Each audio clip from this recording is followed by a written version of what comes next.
IPL এর ইতিহাসে 14 বছর বয়সে 35 বলে সেঞ্চুরি করা বৈভব সূর্যবংশী এবার বড় অঙ্কের টাকা পুরস্কার পেলেন। ভারতের বিহারের মিথিলা অঞ্চলের সমন্তিপুর থেকে উঠে এসেছেন বৈভব।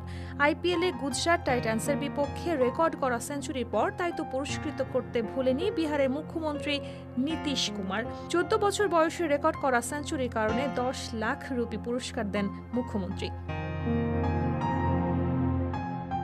নীতিশ কুমার রাজস্থান রয়্যালসের ওপেনার বৈভবের সঙ্গে একটি ছবি পোস্ট করে লিখেছেন, বিহারের জনাব বৈভব সূর্যবংশীকে অভিনন্দন ও শুভেচ্ছা, যিনি আইপিএল এর ইতিহাসে সর্বকনিষ্ঠ হিসেবে সেঞ্চুরি করেন।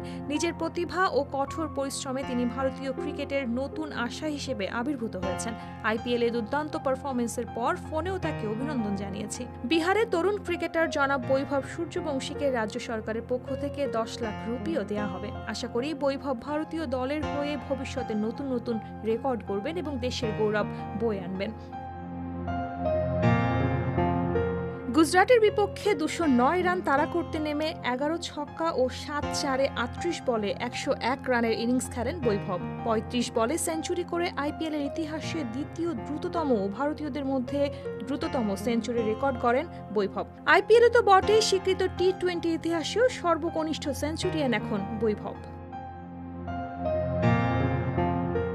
আইপিএল এর তরুণ ক্রিকেটারকে বিহারের উপমুখ্যমন্ত্রী সম্রাট চৌধুরীও নিজের এক্স হ্যান্ডেলে অভিনন্দন জানিয়ে লিখেছেন, বৈভব সূর্যবংশীকে অভিনন্দন ও শুভেচ্ছা, যিনি সর্বকনিষ্ঠ বয়সে সেঞ্চুরি করেছেন। বৈভব সূর্যবংশীকে নিয়ে বিহারের প্রতিটি মানুষ গর্বিত। এনডিএ সরকার অ্যাথলেটদের প্রতিটি পদক্ষেপে পাশে আছে।